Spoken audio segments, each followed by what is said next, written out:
Good afternoon, ladies and gentlemen. We will begin our session this afternoon with the title Strengthening Disaster and Climate Risk Governance at National and Local Levels for Accelerated Progress on SDGs. My name is Andini Effendi. I will be the moderator for this session.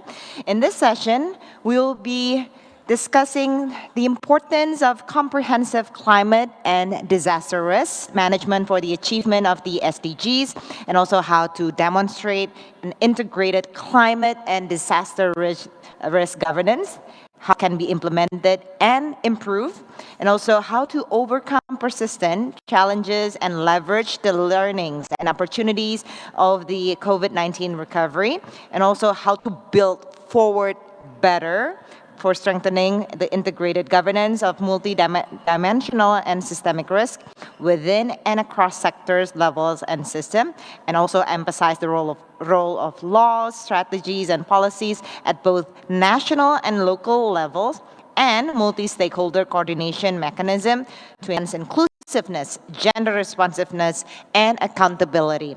And also, we want to have a greater alignment in planning, implementation, and financial mechanism between climate change adaptation and disaster risk reduction as a critical requirement to achieve the objective of the 2030 agenda.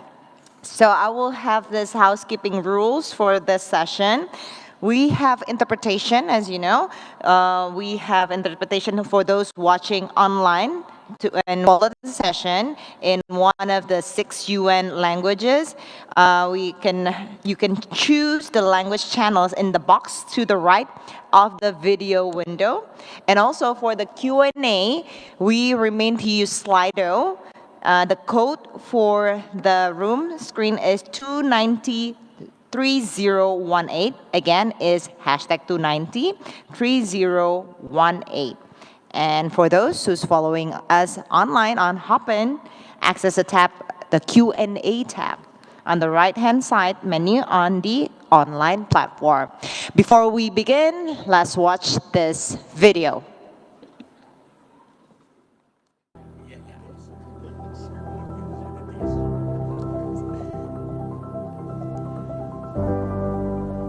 Close to 45% of the global population live in hotspots of high vulnerability to climate change.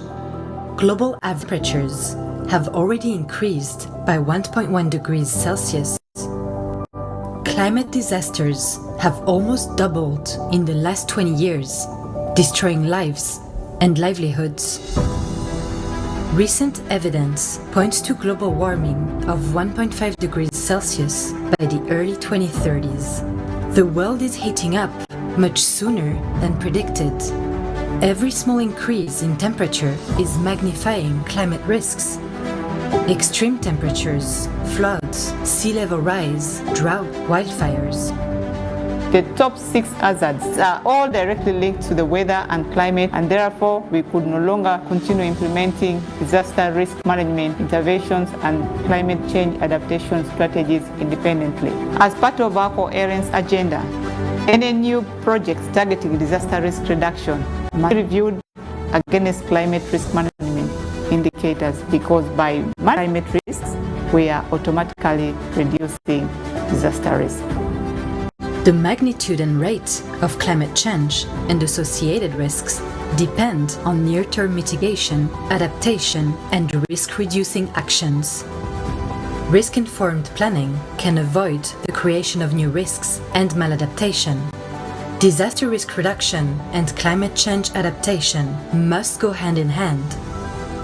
The Framework for Resilient Development in the Pacific and its complementary Pacific Resilience Partnership is a global first. It is a regional framework integrating climate change and disaster risk. It recognizes the need for integrated and inclusive approaches to climate change and disasters in ways that contribute to sustainable development. Of significance, it promotes national efforts for dealing with climate and disaster risk, integrated policies, and legislative reforms, including efforts to mainstream climate and disaster risk reduction approaches through their national development plans and sectoral policies. To reduce climate impacts, countries need a risk-informed and integrated approach to development. A comprehensive disaster and climate risk management approach. National adaptation plans need to integrate risk-centered approaches. Disaster risk reduction strategies should reflect climate projections and data. Addressing the systemic nature of risks is not easy for any entity. In Colombia, this work is being done by the National Planning Department, the Ministry of Environment, and the DRM National Agency. It constitutes an additional institutional burden with overlapping responsibilities. We find very useful to apply in Colombia the comprehensive risk assessment approach in order to stop working in silos. The stakes for our planet have never been higher. The pandemic recovery is a unique opportunity to integrate adaptation and risk reduction at the subnational, national, regional, and international level. The world is at a crossroads. Climate and disaster risks are growing faster than our collective efforts to build resilience. We need to provide unified guidance about understanding, managing, reducing, and addressing climate and disaster risks before they impact at-risk communities and inflict devastating consequences on lives and livelihoods. This is the only way we can protect the planet and poverty and ensure that all people enjoy safety and prosperity. A climate-resilient future is possible if we take joint action now.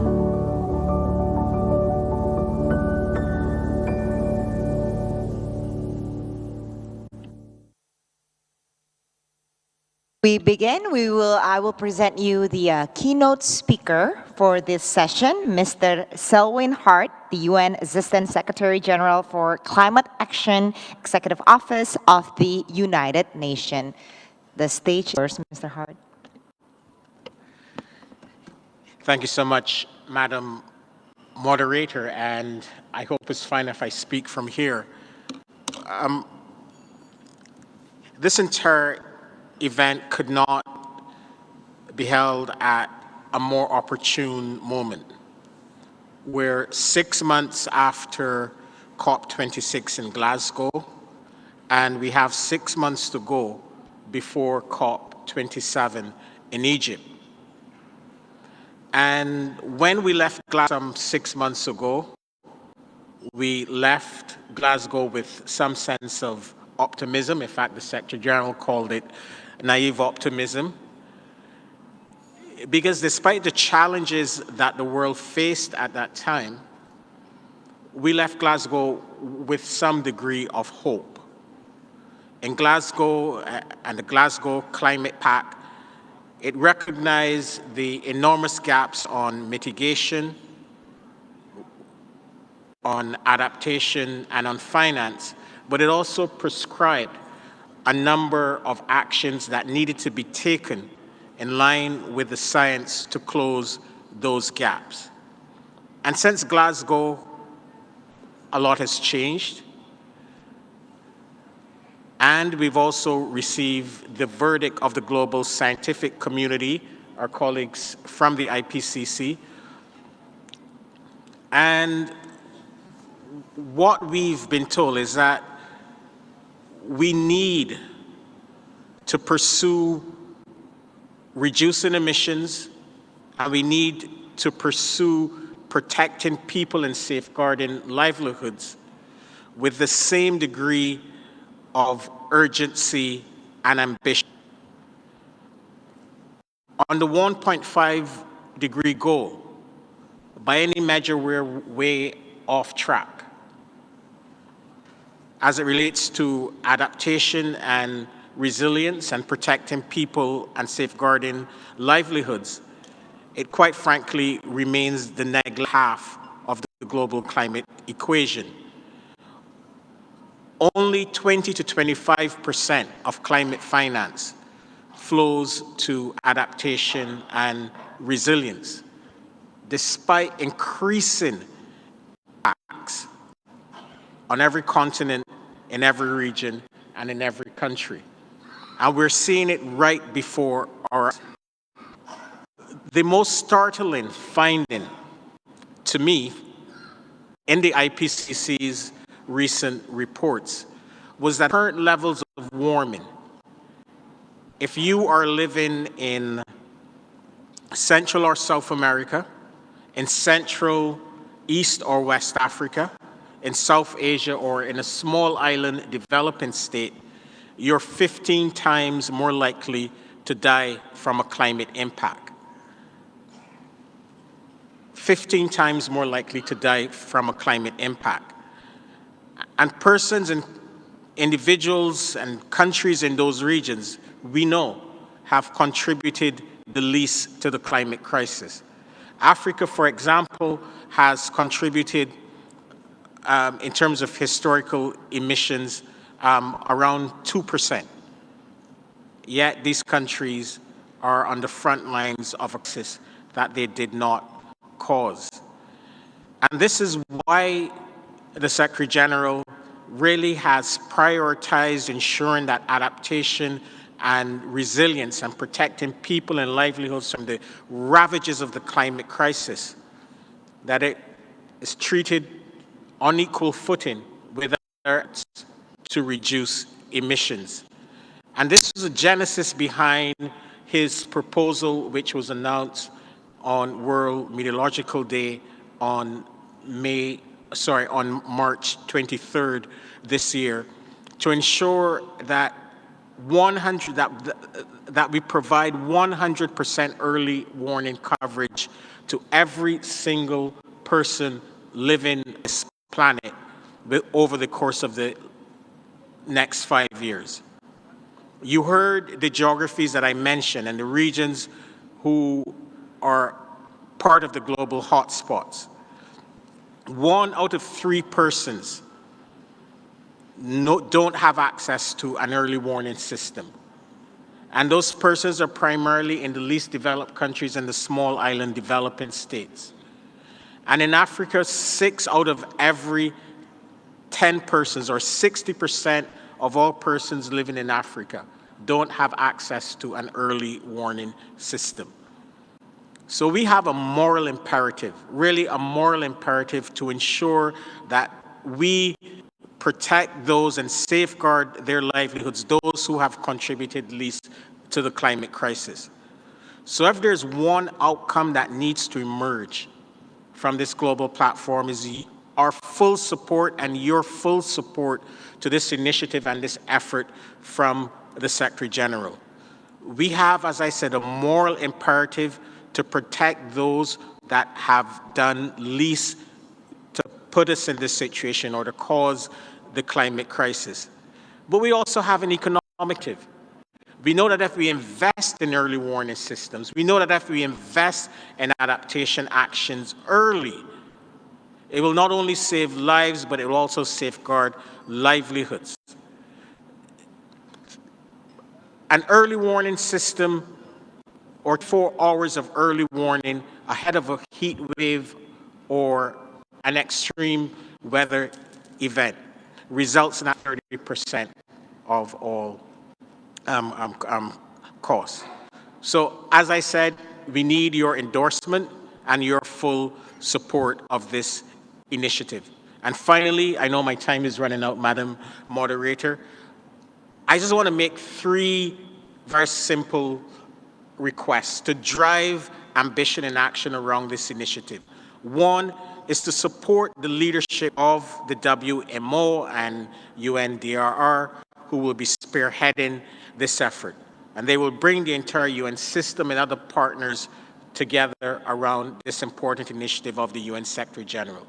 Secondly, we have to collaborate and coordinate ourselves in ways that we've done before. Many of you individually and bilaterally and through a number of existing initiatives are already doing things in this early warning space along the early warning value chain. But we need all of us to work together and to collaborate so that we can deliver at speed and have maximum impact.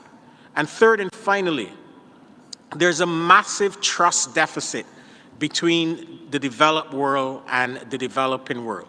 Past commitments have not been fulfilled. So as we head towards COP27, we need those commitments around this early warning initiative to be fulfilled, as well as other commitments on finance developing world. So again, thank you so much. We need to roll our sleeves up. We have 6 months to go towards COP27, but I am optimistic that with goodwill, we can demonstrate that we're making significant progress in addressing the climate crisis. Thank you, Mr. Selwyn Hart. I would like to introduce our speakers for this panel. The first one is Professor Mark Howden, Vice Chair, IPCC Working Group 2. And also joining us virtually is Dr. Philemon Manoni, Acting Secretary General, Pacific Island Forum. And we have Mr. Jochen Steinhilber, Director General for Displacement, Crisis Prevention, and Civil Society, Minister for Economic Cooperation and Development. And also we have, last but not least, Ms. Natalia Gomez Solano, co-founder and board member of the Youth and Climate Change Network of Costa Rica. I would like to have Professor Mark Howden to deliver your remarks. You have an intervention. We talk about the collaboration and also the support in order to work together regarding this matter. What are the key elements that you would like to recommend, Professor, for policymakers for a more integrated climate and disaster risk governance? And also, what is the key to ensure the development pathways are risk-informed to avoid maladaptation and also to achieve resilience? The stage is yours. Thank you, Andy, for that introduction. And I'd like to first acknowledge the excellent points that have been made many times in this meeting in relation to the intersection of climate change and disaster risk reduction. So in the first session today, speakers said this is a systemic problem which requires systemic solutions. And that's exactly what the IPCC Working Group 2 report covered. And it said, clearly, we've got a systemic problem here. The impacts of climate change are already being felt across every continent, every island, every ocean, and across every sector. There's increasing evidence of impacts from changing climate extremes, driving disaster risk, including effectively irreversible impacts. And those extremes include heat waves, heavy rainfall and associated floods, drought, cyclones, which are increasing in strength, changing their rainfall amounts and changing their distribution, and sea level rise related damage. And all of these are likely to increase further, as we've heard earlier today. A recent study, in fact, showed that children born today are likely to experience 3 to 4 times as many climate extremes as their grandparents did. And of course, that's unequally distributed, as Selwyn was just saying. So their lived experience, the children born today, their lived experience of climate will be about climate disruption and of paying for the clean-up afterwards. So it's really critical that we actually reduce those risks and do it quickly. The IPCC report also addressed the observed increase in compound events and concurrent events. So for example, the increasing shocks to food systems already are arising from a combination of increasing intensity of climate disruptions, the increasing events in multiple places, so they're not just happening in one place, but many places at one time. And this compounds with a long trend of climate pushing down productivity gains across agriculture in many parts of the globe. And in particular, the IPCC, looking at those complex risks, the compound, cascading and aggregate events, made some new ground, I think, there. So a compound event is where you have multiple related climate events happening at the one time that collectively increase the risk more than otherwise would have occurred. So for example, we have heat waves and drought and fires all at the same time, and they together impact on the risk more than any individual one alone would. Then we have cascading risks. So cascading risks is where one climate disruption triggers another disruption, triggers another disruption. So in the really huge fires we had in Australia 2 years ago, is those fires took out the electricity system. So that took out the banking system, so people couldn't get hold of their money. And it also took out the petrol distribution system. So even if people had money, cash, they couldn't get petrol because the petrol pumps ran off electricity. And it took out the mobile phone communication system. So even if people had petrol in their cars, they didn't know where to drive because they didn't know where the fires were and where they were going. Cascading risk. Also, there's aggregate risk. So aggregate risk is where we have separate and independent related risks. So for example, climate change generated extreme cyclone or a fire, and COVID. So in that case, people need to go and take refuge from that cyclone or from that fire, and so they crowd into a limited space. Of course, that means they're exposed to the additional risk from COVID. So you've got two risks which collect together to increase the risks to those people affected. And I think this is a really important distinction because depending on whether it is compound, cascading or aggregate risk determines to some extent action. So for example, if you've got a cascading risk, all you have to do is prevent one link of that cascade and you stop it from happening. So understanding that sort of risk topology, I think, make better decisions. Now, of course, the IPCC is critically about what are the interventions or adaptations that we can make. And one of the really results from the recent report was that the range of options and the effectiveness of adaptation options reduces with future climate change. So as the climate change increases, our effectiveness of our adaptation options decrease. So that tells us very clearly that a really, really critical requirement is for us to get on with the job of reducing emissions to stop climate change or slow climate change, because that will impact on our ability to adapt on the disaster risk that we experience. So when you think about what I've just said, it says clearly that we need systemic solutions. So what would that look like from a science perspective, the IPCC perspective?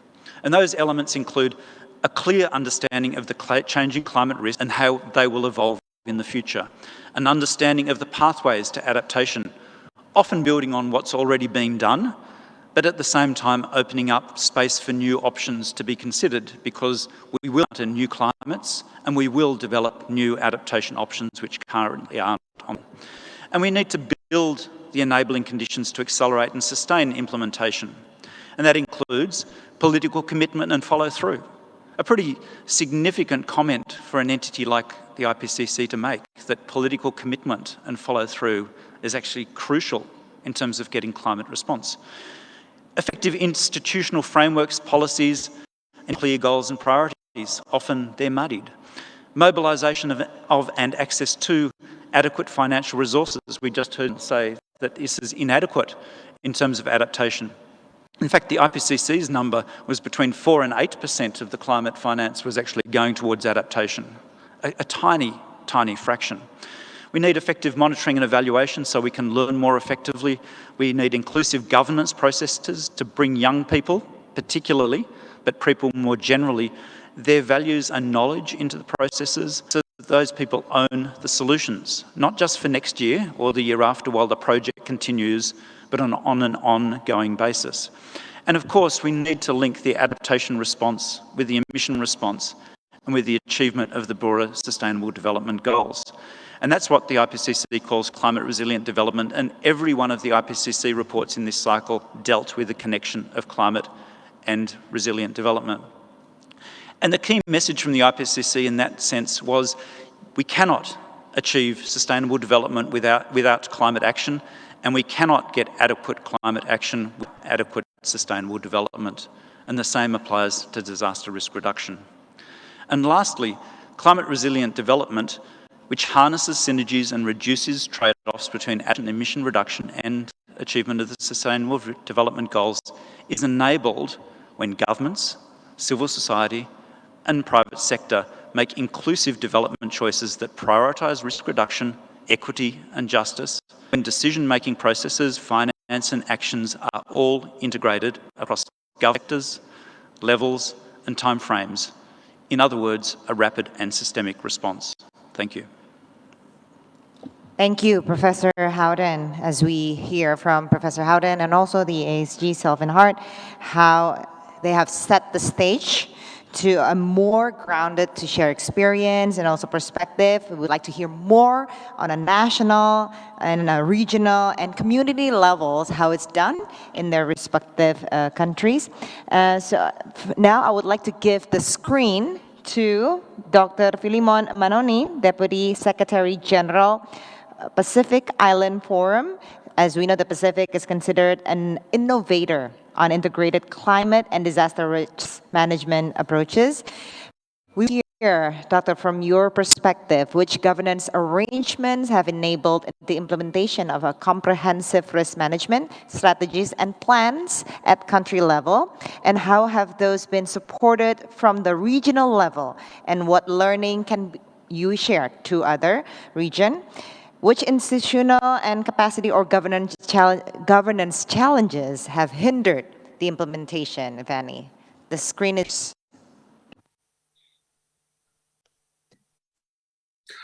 Thank you, moderator, and thank you for those comments. Excellencies, fellow panelists, ladies and gentlemen, very good afternoon. And it's indeed my honor to share a few words on integrated climate disaster risk management in the Pacific. But before I do that, I would like to take this opportunity to extend my gratitude to UNDRR for the kind invitation to attend this session of the Global Platform, and for supporting Pacific delegation's participation in this platform. Let me also thank the government and the people of Indonesia for graciously hosting us here in Bali. Indeed, we can agree that Pacific Island countries are at the front line, and evidence shows that a few hours of extreme events could, in a very short few hours, wipe out decades of development gains. The most recent devastation, the disaster in the Pacific, as we all know, was the Hunga Hapai volcanic eruption, and of course, the subsequent tsunami that occurred in Tonga on January 15 this year. This resulted in damage estimated at about $90.4 million, or about 18.5% of GDP, affecting housing, infrastructure, fisheries, and compounding already a pervasive impacts of the COVID-19 on the economy. In fact, before the volcano, Tonga was COVID-free.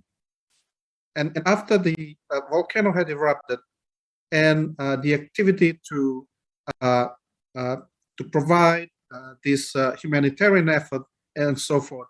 And then those are the challenges that we face in the Pacific.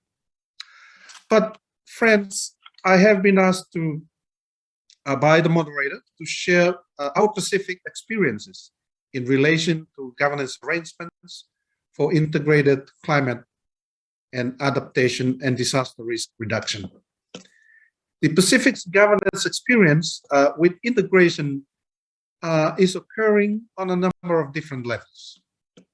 Firstly, our countries led the effort to have integrated approaches to climate change and disaster risk more than 10 years ago, when they recognized the importance to integrate. But this was done primarily through strategic planning, such as we saw in Tonga, the Cook Islands, and the Republic of the Marshall Islands, all which developed joint national action plans for climate change and disaster risk management. In some cases, integration was through a combination of overarching national policy and sub-national planning, such as we saw in the Federated States of Micronesia, which developed state-level joint action plans for climate change and disaster risk management, operating under the umbrella of an overarching national mechanism.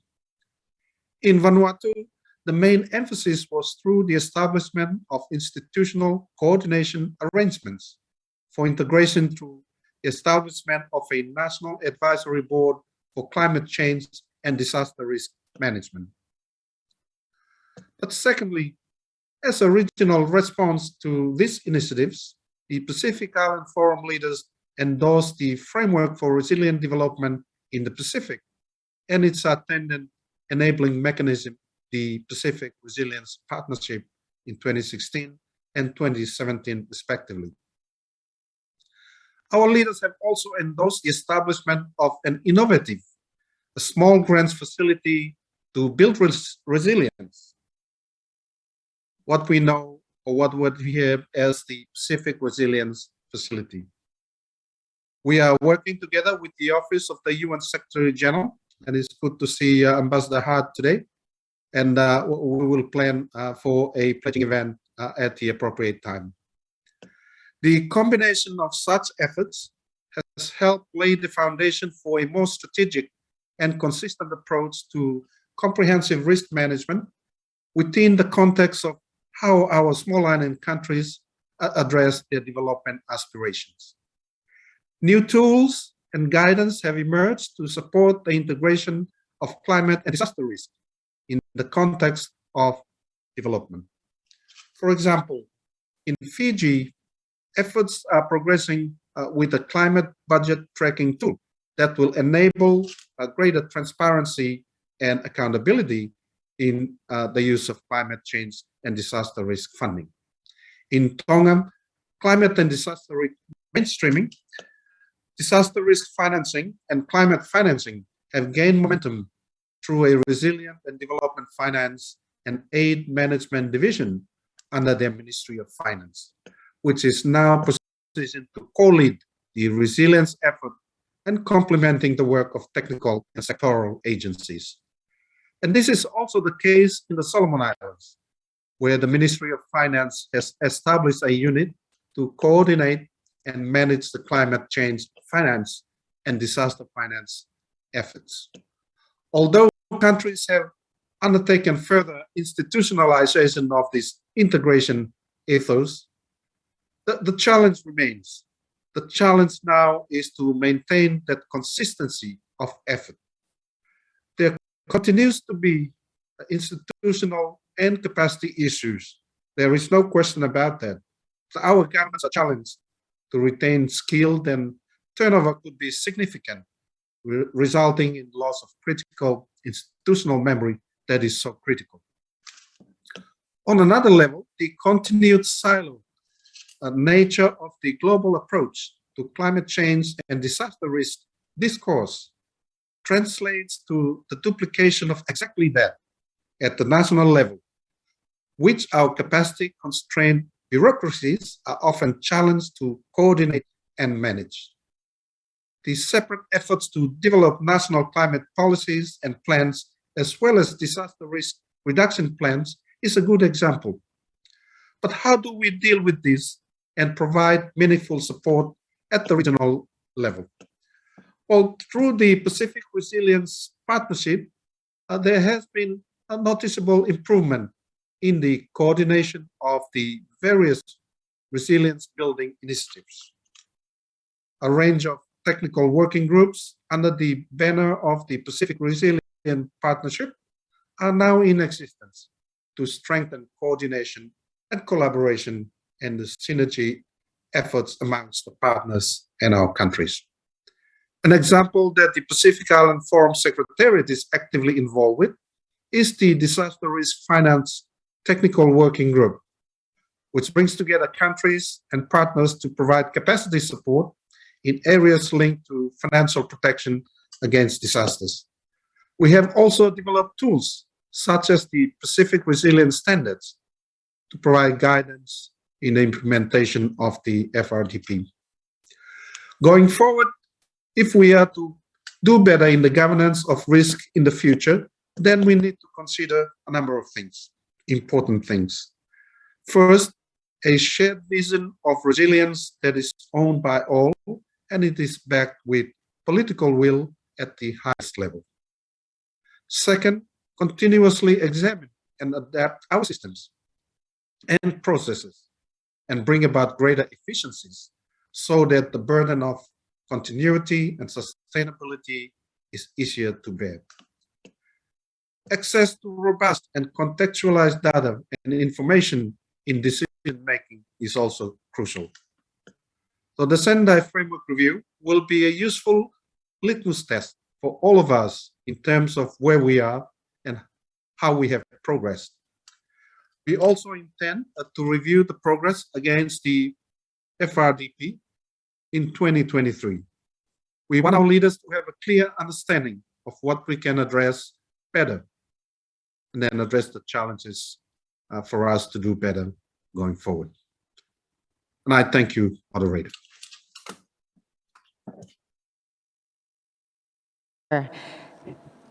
As we move on to the next speaker, for those of you who would like to submit a question, you may exchange it through slido.com with the following code is 2903018. Again, it's 2903018.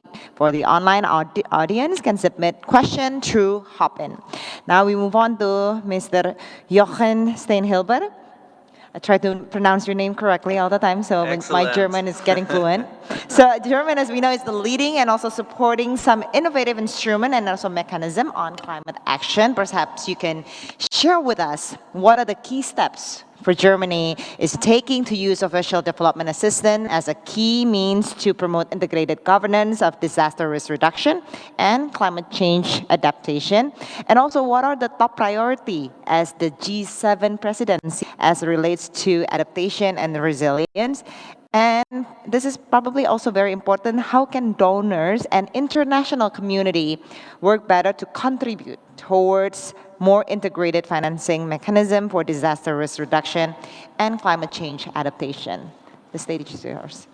Thank you very much. I'm very honored to have the opportunity to share with you some thoughts, initiatives, and positions of the German government.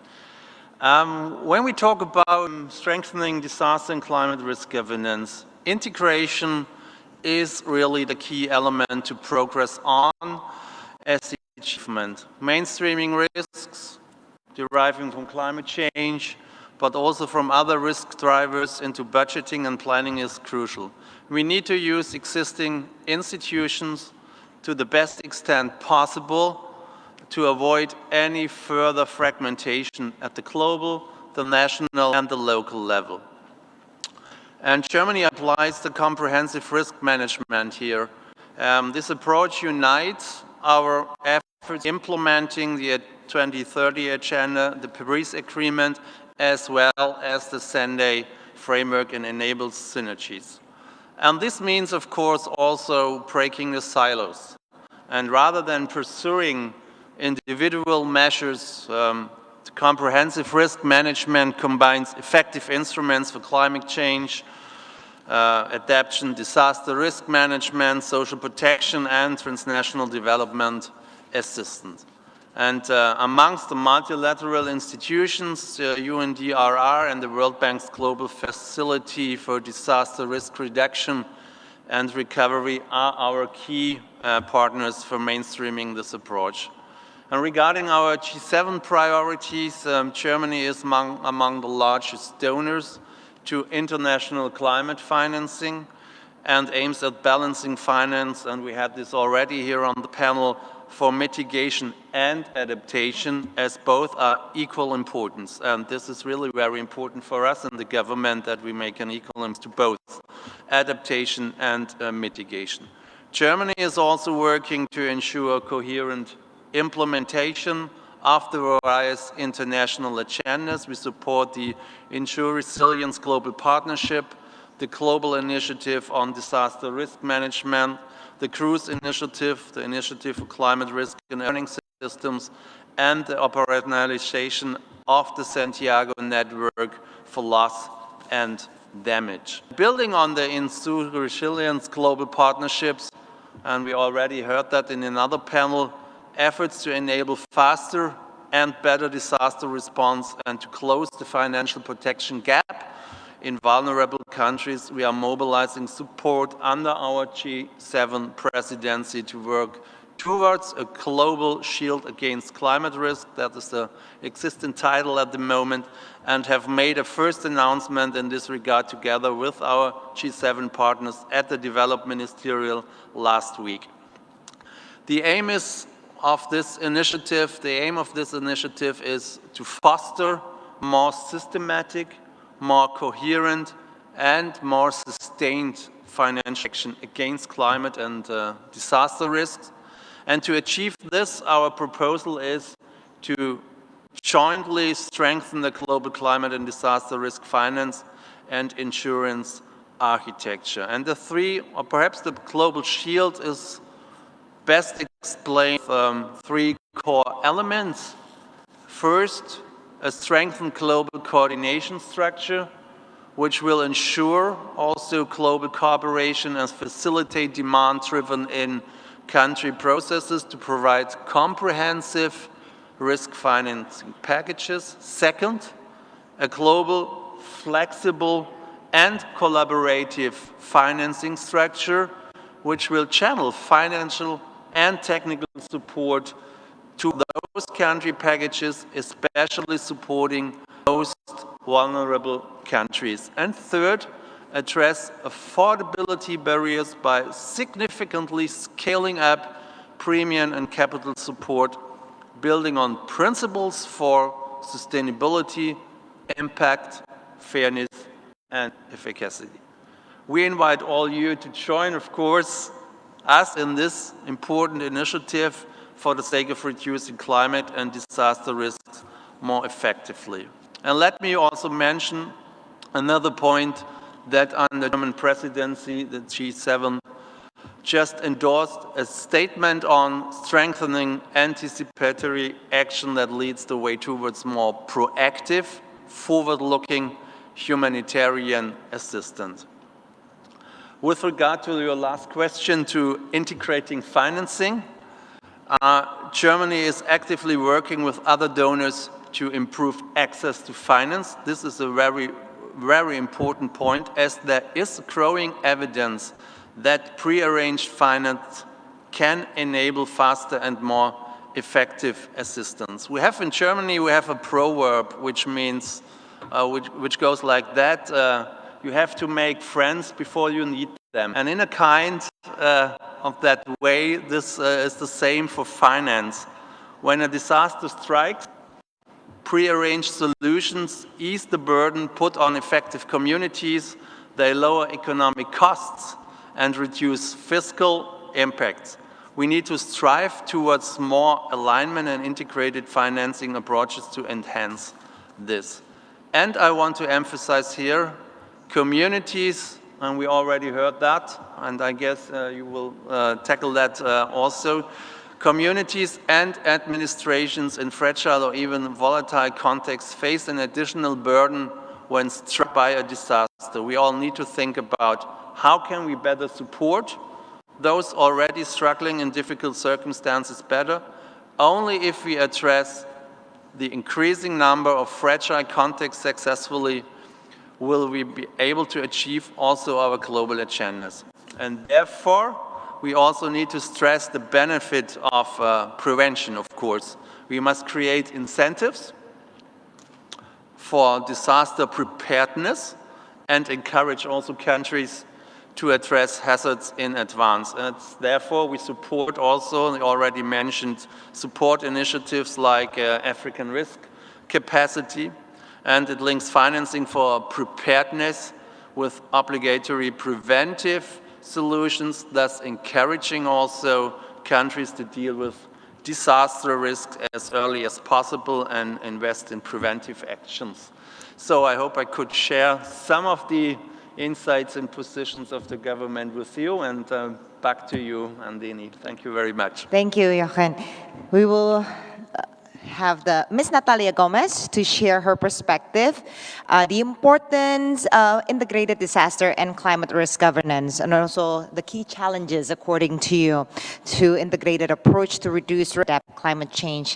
And most importantly, what is the youth contribution and commitments to address them in your country, and what can we learn about it, and what are your key expectations from the government, also international organization? The stage is yours. Thank you, Madam Moderator. Well, I want to say thank you for the invitation to be here today, and also from bringing youth voices to the conversation. I'm really honored to be here.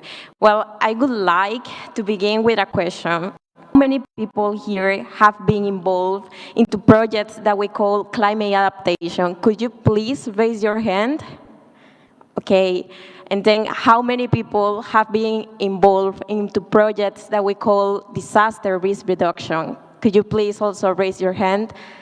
Well, we can see that some people raise their hand twice, but not all of you.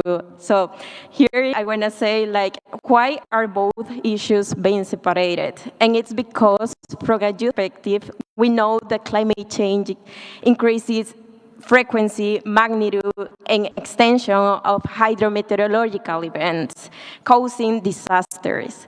And risk reduction is a medium to adapt and build resilience, understanding that disaster risk reduction also has a multi-hazard approach. So why do we separate climate adaptation and DRR?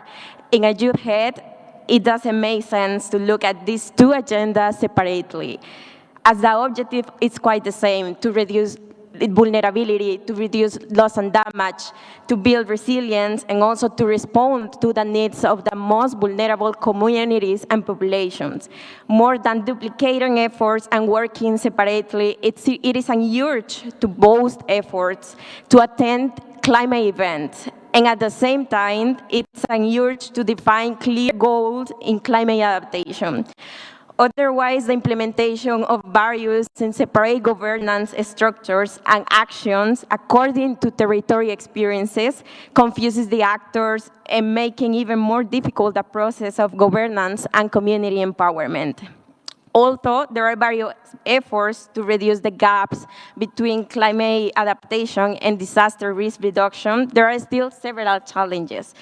Also in the communication of both terms, because there are still theoretical differences in both frameworks, and when we refer to disaster risk reduction and its related concepts, which also influences the lack of understanding in the communities and also with young people. Also, the existence of separate governance mechanisms, monitoring systems, and also institutions. From youth, we ask governments to have and to unify efforts and to unify both mechanisms, systems, and institutions, and to accelerate SDGs. Related to contributions, we know that climate change impacts the current livelihoods and future of youth and children, which constitute a really vulnerable group. But more than that, our group is acting, is caring, and is asking for solutions, as hazards are changing faster than policies and actions. Children and youth are change makers and action mobilizers. We have shown to be strong advocates for climate change in our communities and groups. We also are building proposals, looking for funding options, doing projects with community, sharing knowledge, and looking for higher educational levels on this topic, even with all the barriers that we can find. I can give you some examples from my region, the Latin America and the Caribbean region, where there are amazing young people leading ecosystem restoration, young people being active in local commissions, young people working in water management, young people training trainers, and young people participating in public policy development processes, asking for more ambitious outcomes. And at the same time, I have to mention that we, young people, also have strong commitments to encourage more youth to participate in public policy, research, and actions in DRR and CA, to build and strengthen spaces and networks where youth and young people, young professionals could share best practices in this area. Also, we are committed to keep remembering our governments to do more and keep working with conviction, because we want a future with fewer disasters for the 1 billion children that are living already in very high-risk areas. And also, we commit to keep remembering the diversity of youth, because we are not an homogeneous group and everybody counts, just as I can realize as a young woman. But also, I can highlight 4 main expectations that we as young people ask to our governments and international organizations. At first, ensure meaningful participation and have voices of the different groups, bringing the most vulnerable populations and communities, including women, children, and youth, during decisions, planning processes, and action and execution, because nothing about youth without youth. It's also important to build capacities to ensure participation in DRR and climate adaptation. Second, pilot project funding availability and accessibility at the local level, because it shouldn't be charity. Youth and young professionals have many innovative ideas and solutions, but financial help is needed to pilot and boost the ideas. And a third, I can say that keep research and technology as an ally to adapt and reduce disaster risk, but be conscious that not all people have access to it. Taking into account the needs of the different groups is key to moving from risk to resilience.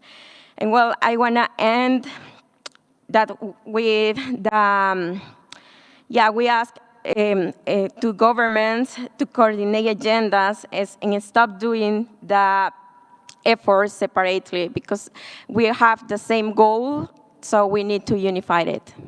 Thank you. Thank you, Ms. Natalia. So now we come to the Q&A session. For those of you, again, I would like to remind you, if you want to submit your question, we still have a little bit of time. So please put your questions on slido.com with the following code, 2903018. Again, 2903018. And online audience can submit their question through Hopin. We already have questions coming in, and for the sake of time efficiency, I will read 2 questions at once for each panelist. For the first one is for ASG Selwyn Hart. The Secretary General, in his call for universal early warning, identified 4 key hazards to be monitored: storms, heat waves, floods, and droughts. However, as we are hearing from IPCC and this platform, risks are interconnected and hence need a multi-hazard approach. Would you agree that we need to go beyond these 4 hazards? And the second question is, do you think the coverage of early warning system for everyone in the next 5 years is achievable with current funding levels? Where does the money come from? Mr. Hart. Thank you. And to answer the first question, I've heard loud and clear from the DRR community over the course of the last few days, yes, we need multi-hazard early warning systems. So fully agree it must go beyond the areas identified. It had a very strong climate focus, but I've heard loud and clear, or we've heard loud and clear from the community that we need multi-hazard early warning systems. But the reality is, and I'm not saying a but to say as a caveat, for those 4 threats or hazards initially identified by the Secretary General, we have a situation where the poorest and most vulnerable globally don't have access to even the most basic early warning systems. And we know that they save lives and livelihoods. So it needs to be an ambitious approach, but I think definitely that it is achievable, but I've heard loud and clear from this community. Second, on the achievability of this objective, absolutely we can do it. You know, when one looks at the estimated funding that is needed for this, it's $2 billion. $2 billion over the course of the next 5 years. Of course, these systems will need to be maintained over time. But this $2 billion pales in comparison to the over 14 to 17 trillion that was mobilized in response to the COVID-19 crisis. And if we can't find $2 billion, knowing that we've mobilized 14 to 17 trillion over the course of the last 2 years or so, much needed to respond to the COVID-19 crisis, then this really would be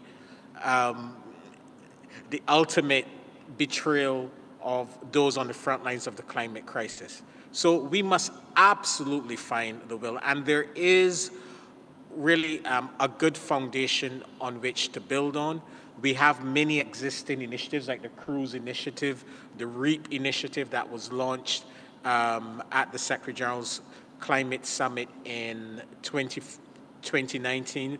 But we need all of these initiatives, all of these partners to coordinate, to talk to each other so that we can deliver at pace and scale. But this is absolutely achievable, but it requires us to coordinate in a way that we've not done before, and we need all hands on deck.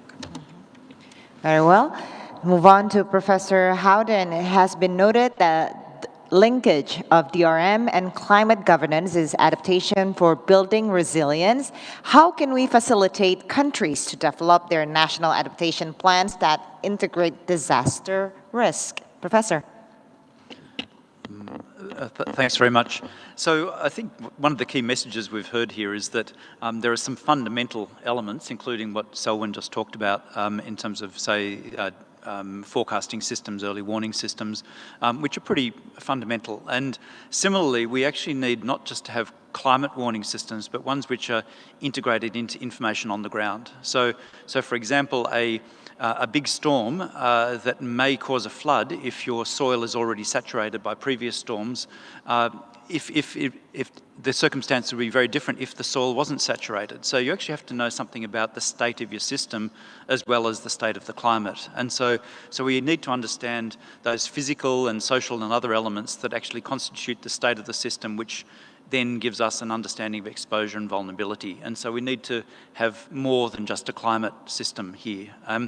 Secondly, of course, we need to build the capacity to actually take that information and to use it in effective ways. And that information is collective information. It's not owned by an institution or a science community. It is actually owned by all of us, because local information from young people, information from women, information from older people is all valuable and can contribute to that. So we need to have a different view of our knowledge ecosystem that actually helps us to resolve these things.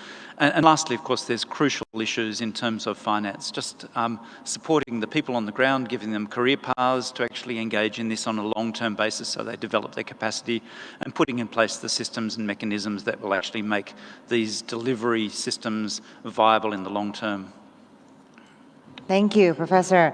To Dr. Manoni, I hope you are still here with us. So what should we do, Doctor, to accelerate actions derived from the Sendai framework and the Paris Agreement on the local level in an archipelago or small island setting? Well, a lot of things. Number one, I think some of the challenges that I raised earlier in my intervention, what we need to look for as we progress the review of the Sendai framework.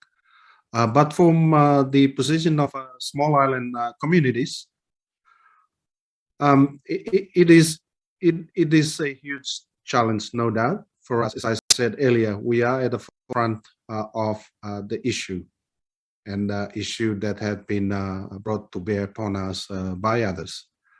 So a number of initiatives, while we, of course, try to galvanize support at the international levels and the 1.5 drive and all of that, we also are looking at national and regional levels to lift our gaze and to make sure that we are very vigilant.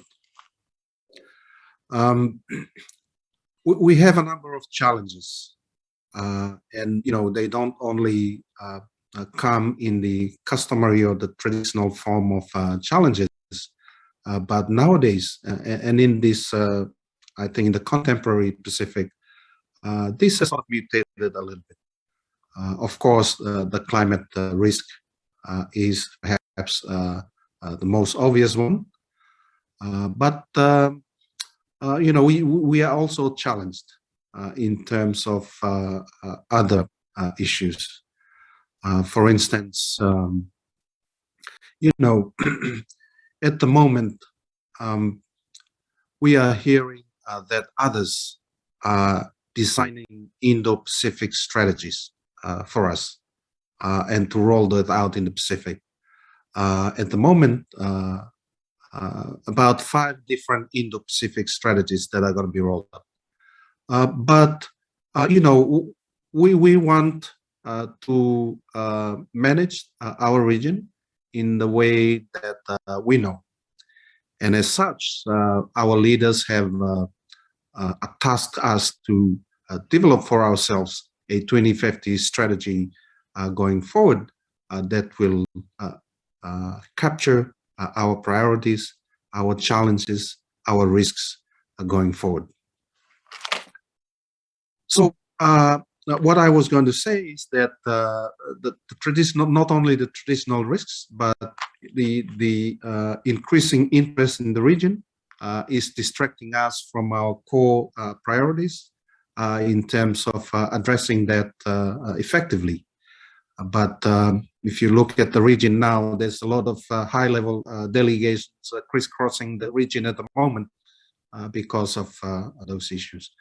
But yeah, there are risks that we need to, and I think that is why it is so important that at least for the organization that I work for, that we remain as a collective and work together in terms of disaster risk as well as climate adaptation, and to get our priorities right. To do more to advance that, and to make sure that we are addressing this holistically. Yeah, in answer to your question, there are a lot of challenges, and I might add that one thing that the leaders in August last year did was adopt a declaration pursuant to the law of the sea convention that states that once you have demarcated your boundaries under the convention, then your boundaries remain no matter high tide or sea level rise and so forth. These are initiatives that the leaders in the Pacific have been thinking about very, very seriously. Perhaps we've gone out. There has been some support for those positions in other groupings, and we are very pleased to note that and to make sure that this is sort of protecting our future through our own 2050 strategy and our ambitions for what 2050 would look like. So I hope that responds to the question. Thanks. Thank you, Doctor. I'll get back to you again. I have 2 questions for you, Jochen. In order to better link DRR and climate change adaptation, should the DRR community witness to the climate change impacts take the lead in greening its practices? That's number 1. And then the second one is to use existing systems. We assume that existing systems are already functioning well, which in most cases may not be the case. So how do we deal with this problem? Do you want me to repeat the first question? The first one, yeah. The first one is in order to better link DRR and climate change adaptation, should the DRR community witness to the climate change impacts take the lead in greening its practices? Yeah, thank you very much. First question, I don't think it's a question of greening, but it's a question rather of looking at the different risks. And from my point of view, we have to move more into than we did in the past. So to say risk-informed planning, especially in the context of urban planning. The second point would be, from my point of view, we have to move more into fragile context if we want to achieve the 2030 agenda. And this is also very important for risk reduction, because there we have an already risky environment which multiplies another risks and disasters. So I think prevention is key. Second point, it's key to have focus more on fragile context. And third, and there I can underline what Natalia said, of course, we always talking about the nexus problems and challenges, but each context in each country is very different. So we have different dynamics, and for that we have to listen more closely to different groups, to stakeholders, to civil society, to local communities, to find the right way to deal with prevention, but also to deal in the acute situation of disaster. So this was the first question, and the second question was? To use existing system, we assume that the existing systems are already functioning well, which is in most cases is not the case. So how do we deal with this issue? The systems in the context of DRR? DRR and climate, okay. Yeah. Well, I'm not quite sure if they do not work very well from my point of view, and I stressed that in the other statement. I think we can better the systems, of course, but the main point is to bring them together, like you already said. We have different initiatives, we have different systems on the different levels, and the key question is how to bring them together from the different angles, to have different views, but they have to, breaking the silos is really key at this moment, so that they can work together to collaborate. Someone said we have to collaborate in a new way. I think you said that, and this is really, for my the future, how to go from that point, not to multiplicate different initiatives and different new organizations, institutions, but to put together existing institutions. And when they collaborate, from my point of view, they also work better within their organization, because they have different views, they look at each other, and they have the possibility to bring together different opinions, different instruments also, and we have to bind up all these different instruments to a really complex situation, which is disaster control, of course. Very well. So we move on to Natalia. I have two questions for you, Natalia.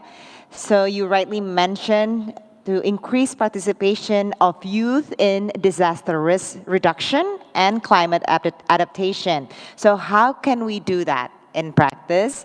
And what is the biggest challenge that youth organizations are facing to implement DRR projects? And the second one is youth actively contribute to the DRR initiatives. Financial support from a local government still become a main challenge. So how can you tackle this? Well, thank you so much for the questions related to the first one. How can we increase participation? I would say that governments should close to the youth organizations and get to know us, because many times it depends of us of going closer to the governments, but the governments also have to do it, because it's from both sides. And also I would say that youth organizations should ask governments for the spaces, because at the end, if we want to work in disaster risk reduction and we want to increase climate adaptation, we need all stakeholders. And youth and children are part of the main stakeholders. And at the end, if we want to have a better future, then, if we are planning now for the next, 30 years or 20 years, so we have to think who will implement and execute those, actually the young people. Yeah, so I would say to get close to the organizations, to ask, and also to do those linkages, because there are really many people working on many student associations with interest in DRR and also climate adaptation, and we just need like to get the connections. And then some of the main challenges, I would say, for Costa Rica, I can say that we have good connections with different stakeholders and also with the government organizations, but it doesn't mean that we don't ask to do more, because we are really critical in this. We try to work together, but I know that in some countries there's a big challenge to get to those organizations and to the policymakers. So I would say the first one, and also I would emphasize that always there is like a theoretical issue related to disaster risk reduction and also climate adaptation. So it also happens in youth organizations, and there is sometimes so difficult like to say in which in which terms you are working on, and that's also related to the second question. But I forgot the second question. Yeah. Let me repeat that to you. The second one is youth actively contribute to the DRR initiatives, but the financial support from a local government still become the main challenge. So how to tackle this?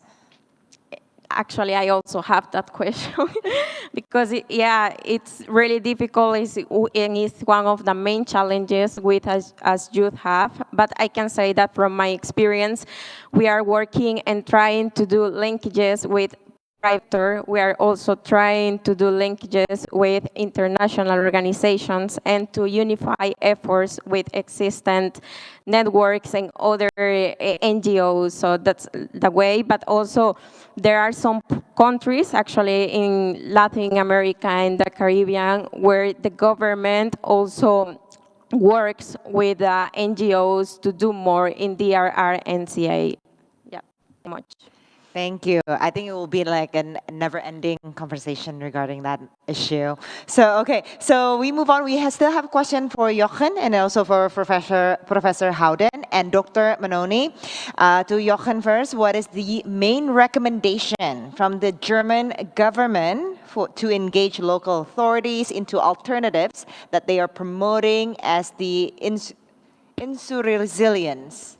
That's a question for you. And for Professor Howden and Dr. Manoni, it's the same question. Is how do you effectively integrate CCA and DRR to break the silos since they're sectorally driven? I guess I give the second question first to Professor Howden, and then Dr. Manoni. You can answer. Go ahead, Professor. Look, it's a really good question, and we've heard about sort of removing the silos, and I guess one point is that there's a lot of climate change adaptation which doesn't directly relate to disaster risk, and there's quite a bit of disaster risk management which doesn't necessarily relate to climate adaptation because you're dealing with often a marginal increase in risk.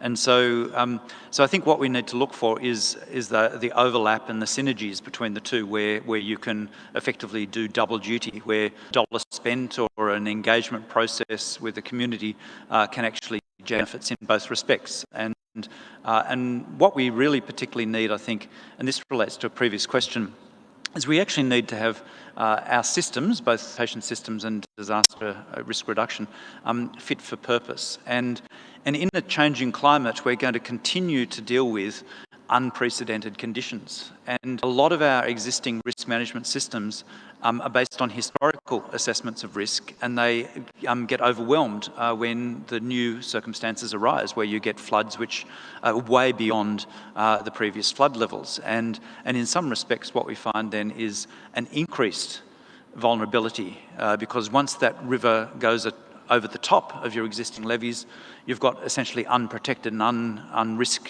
modified systems behind. And so what we need to be thinking about is the broader sort of risk profiles, the value systems which overlap between the climate change adaptation and disaster risk responses, and ensuring that we get effective expenditure which multiple things rather than one single thing. So we don't want to build up separate institutions and separate governance structures. What we want to do is leverage off the existing ones. Dr. Manoni?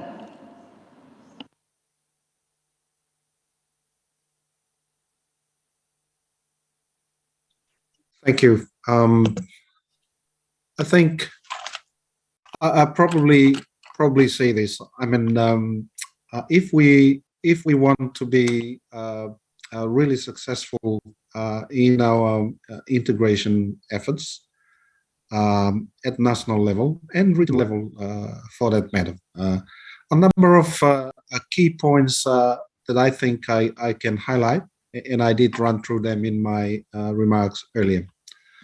If we want to get something done, I've come to realize the essence of political will, and I think a vision of resilience that is integrated, that is recognized and understood at the highest political will is critical. And I think, working in an organization that is a political organization, I can perhaps speak to that, because that's what, in some cases, would need to happen to get things to move forward. Perhaps another point just to raise with you is just our systems. Examining our systems, making sure there is a flexibility in our systems to adapt, and look at our processes and instilling greater efficiencies, so that the burden of what we are doing, of what we're trying to do, is easier. And I think it is important. Because for many of us small island countries, it is a challenge. Of course, capacity is a challenge, but that is an area that I think should be looked at as well. And then maybe I could also re-emphasize my comment about robust and data that is required for decision-making, policy, and so forth. So perhaps I would respond to the last question in this way. Thank you, moderator. Thank you, Dr. Manoni. To Jochen, the main recommendation from the German government to engage local authorities into alternatives that they are promoting, such as the resilience. Yeah, thank you very much. Yeah, indeed, the global shield, which I introduced, is a kind of,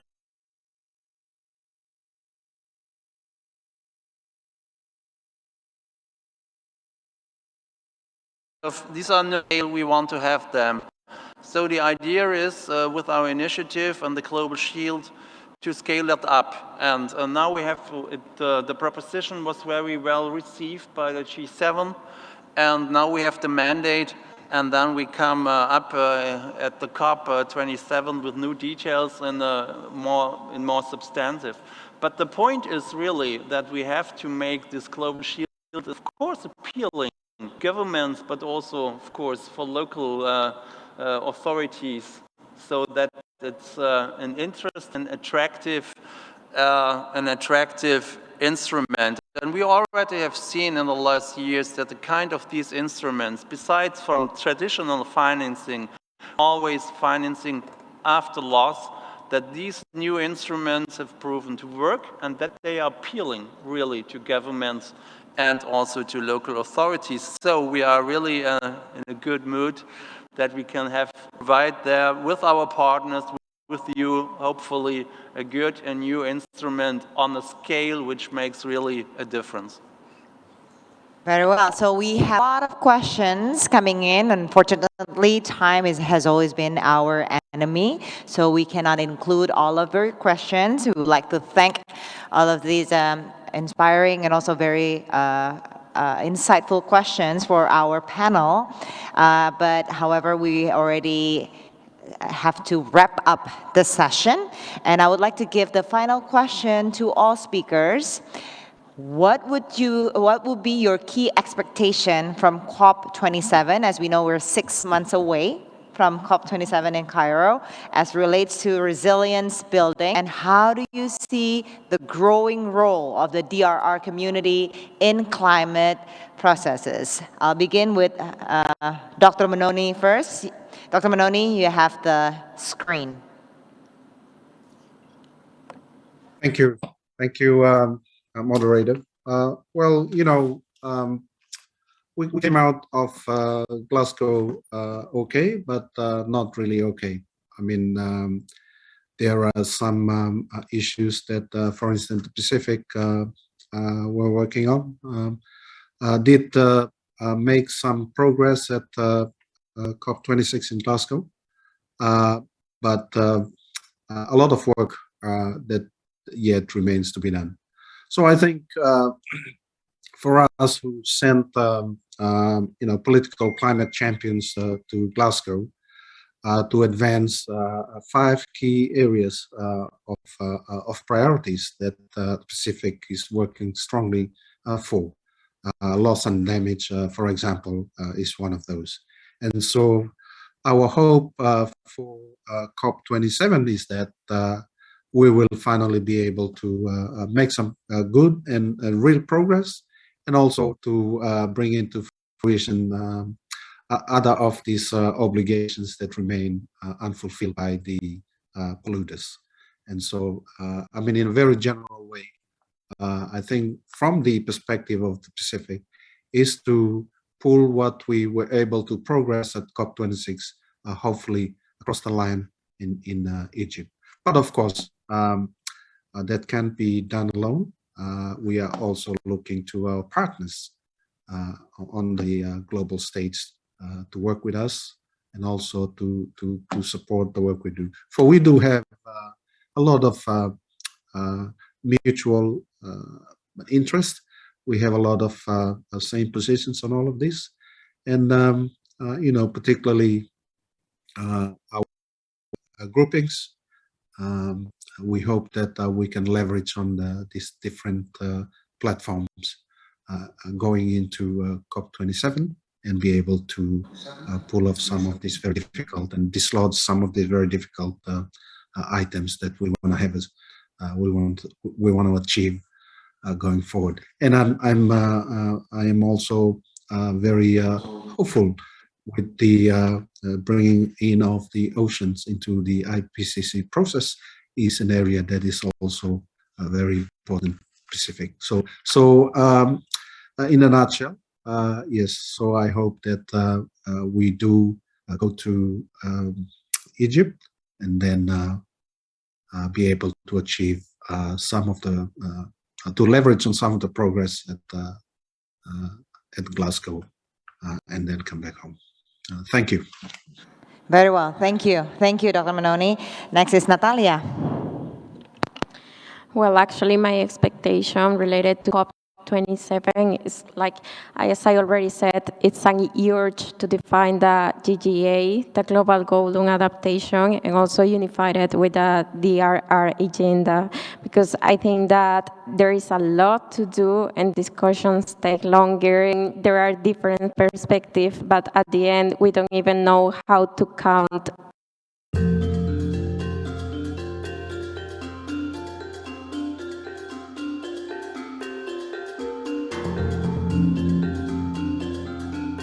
So from my point of view, we have to address this complexity even more than we did in the past. That means the challenge in the coming years is to look closer into enacted risks, also at the COP.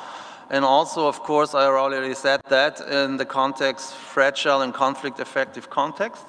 And third point, and perhaps to end on a positive note also here, is despite all the despair and despite all conflicts and despite also of all the systems which maybe not work very well, I would say we have to look also on the positive side, and that we had already achieved a lot in the last few years. On prediction have become extremely precise, communication channels are faster and shorter, and so on and so forth. There is a lot of work ahead of us, but from my point of view, we also have to look sometimes at the things we have already achieved to motivate us also, to engage us on further on in the near future. So thank you very much also already at this point for the discussion. Thank you. Last but not least, ASG Hart, stage is yours. Thank you so much. Ultimately, for us to minimize the harm to people and our planet, we need to rapidly reduce emissions. I can't agree more with my colleague and friend. And we need to get the global economy off of coal as quickly as possible. For OECD countries, it's 2030, and for the rest of the world by 2040. So rapid reductions in emissions this decade, starting now, we don't have any time. On the adaptation and resilience front, we need to pursue adaptation and resilience with the same degree and level of urgency, building on what was achieved in Glasgow. In Glasgow, developed countries agreed to double adaptation finance to at least $40 billion a year by 2025. This is still not enough, but they need to be credible about this new commitment and clearly demonstrate at COP27 how they will double adaptation finance. Secondly, they need to address the access issues faced by developing countries. Pacific Island nations and other small island developing states still face burdensome access criteria, still have questions related to and concerns around eligibility, and they're still not supported with the capacity support needed to access climate finance. And finally, early warning. Early warning systems really, this initiative of the Secretary General, not because he's my boss, but this initiative really needs to be advanced. It needs to be delivered at COP27. So all of this is achievable. None of it is unachievable. It's already been committed. Countries have already put all of these commitments on paper. They just need to be credible, and they just need to deliver. Thank you, ASG. So as we already agreed in this panel that although we are 6 months away to Cairo, however, the planet cannot wait. So we are running out of time, therefore we need to collaborate and coordinate better. And as Johan said, make friends before you need them in terms of financing and other aspects. And political commitment is crucial. And also the contribution from the younger generation, the demand that they want for a better future for this planet needs to be heard. Thank you very much to all the speakers. Please give a round of applause. Thank you very much for your insights. Thank you and the remarks. Thank you, and a little bit of housekeeping duties on COVID-19 measures. I would like to thank for all of you who are joining us offline here, but we need to get out of the room because there needs some cleaning to do before the next event started. So please check your GP 2022 agenda to make sure that you are on time for the next session. Again, thank you very much, and have a good evening. Enjoy Bali.